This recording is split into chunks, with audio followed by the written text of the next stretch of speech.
Alright, hell yeah. So this problem comes in from a subscriber who is sending me problems. And these are problems where it's just like, hey, I got into a hiccup and here's where. And that happens all the time. And I'm currently trying to go over material mechanics and go through some of the proofs. And it's madness looking at a textbook where you're just like, how did you go from this step to that step? And so the question involved here was, hey, why are we dividing an area by the sine of this angle 60?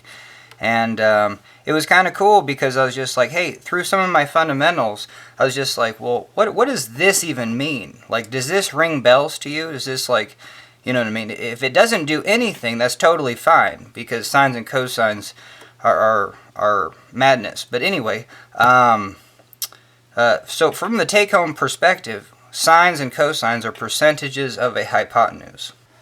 Alright, hell yeah. So this number is always going to be smaller than 1. It can be 1, it can be 0, but you technically don't have triangles. So just a generic triangle, you know, this is about a 30-degree triangle, let's say. So that's our angle, and what we would say is the sine of this angle is going to be this opposite compared to the hypotenuse. Now if the hypotenuse is 1, or let's say just 100, hey, this is going to be 50, and that's going to be synonymous with 50%. Alright, sweet. And then so what does it mean to divide by 60? And so what I like to do here is just be like, hey, let's say I had 1 divided by sine 60. Now the first question is, am I going to get a bigger number? Well, sure. I'm going to have 1 divided by a smaller number than 1. You know what I mean? This number is going to be less than, it can be equal to 1, but then you're not going to have a triangle. But anyway, so hell yeah. So then this number is going to be, now my answer to this is going to be greater than 1. Alright, and then, you know what I mean, if we were taking an area and dividing by sine 60, this is dimensionless. So, I mean, I guess also is that what we're going to get is an area that's bigger. And so what we have here is that we have, I don't know, just a wood, I would call it yeah, it's like, you got to use correct terminology. I'd be like, hey, a wood beam, but it's not a beam. Beams are sideways.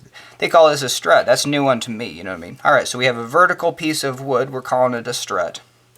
And the tricky part about this problem is that we don't have three-dimensional dimension. So I'm going to do that in this. And so now we have some 3D aspects to this. So here is a top face, and then here's the corner right here, and then so here's continuing on with this face, and then we have another piece of wood. I'm sorry, so this is a three-dimensional piece of wood, this is a three-dimensional piece of wood, and they're connected with a glued surface. And so but it gives us, it says this strut has a thickness of 25. So that is going to be in this direction. You know what I mean? So if I draw a little arrow right here and right here. Alright, hell yeah. So both of these are 25 millimeters. 25 millimeters. So then the area, the contact surface of this is, because like, hey, a perpendicular distance, the perpendicular distance is going to be 25.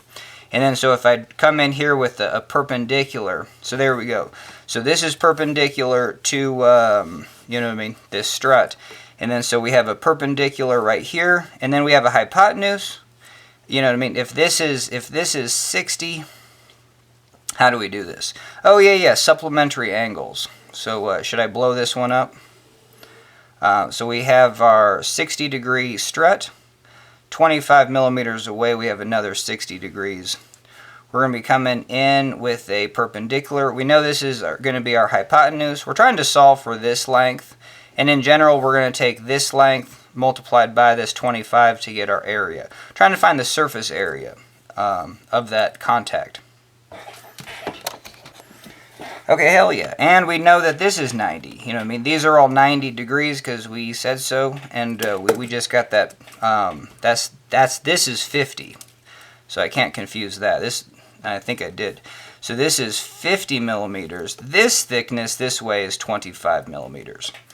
Alright, sweet. So this angle is 60. What I do know is that if I add up all the angles from here to there, it has to add up to 180. Now, that's a basic from, middle school, high school that I always forget, and so it's a good one to be like, hey, I have 60 plus 90 plus an angle right here must equal 180. So, and you could, so even right now I'm trying to get better, is like, obviously, yes, if all three of these angles are supplementary, well, just get rid of the 90, and I can say that these two have to add up to 90, right? If I take 180 minus this 90, then these have to have that remainder.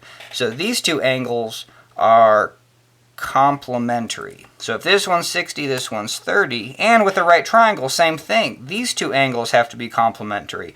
Yeah, sure, they all add up to 180, but with the right triangle, you're always first subtracting 90, and then, you know what I mean? And then you got 90 degrees left for these two angles. So, booyah. So this one is 60. And then, now we can see that, maybe... Alright, hell yeah. No, let's talk about this. Okay, because, so right here, what do we know? And maybe we should blow this triangle up. You know what I mean? Because these are problems where it's just like, if you've never done this stuff for like years, you're just like, okay, so this is 50 millimeters. This angle is 60. We can use either of these two angles. You know what I mean? The question was, why do we divide by sine 60? Now I'm just thinking maybe we don't, but maybe we do. Because what I want is this hypotenuse. Once I find the hypotenuse, I can measure it by the thickness. I'm going to call that t. So the area, the surface area, is going to be ht. Alright, so how do I find this, like, real fast? Well, I can use the fact that, yeah, the slow process is just like, well, sine of an angle is the opposite over hypotenuse. But let me try to see if I can get there pretty fast. If I can only use this 60, so that's what we're going to be working with, I'm going to see that here's my angle, here's my hypotenuse. This is the opposite, which is synonymous with sine. Okay, so mentally, if I know the hypotenuse and I want to find this angle, that way is simpler, because what did we say sine was? Sine of an angle is just the percentage of this length compared to the hypotenuse. Alright, so here's how I try to do one step better and visualize dividing by a smaller number. Because now I can be like, hey, I know what the hypotenuse is. It's going to be this number, this length, 50. And the hypotenuse is going to be bigger, so we're going to divide it by sine 60. Taking this length, dividing by a smaller number gets us a bigger number. Hell yeah. And we're using the angle and the side, and this side is, related to the sine of this angle. You know what I mean? So sure, it's 50 divided by a smaller number, but maybe you're like, why is this sine 60 and not cosine 60? Well, if it was cosine 60, this is the angle. The adjacent, we would have to work with this number over here. Let's just say it was 15. You know what I mean? Then we would take 15 cosine of, this angle 60. And yeah, that would give us the hypotenuse as well. Because there's a relationship. If I say the hypotenuse times cosine 60, well, that gives me this 15. Okay, hell yeah. So there you go. So this length is going to be 50 sine 60. And then the area is just h times our thickness. Our thickness was 25. So we have 50 millimeters divided by dimensionless, but dividing by a smaller number makes this bigger in millimeters. And now we're going to multiply that by 25 millimeters. And that gives us our area. Okay, hell yeah. Now I'm going to try my best to explain why we need to know that area and a little bit about shear stress.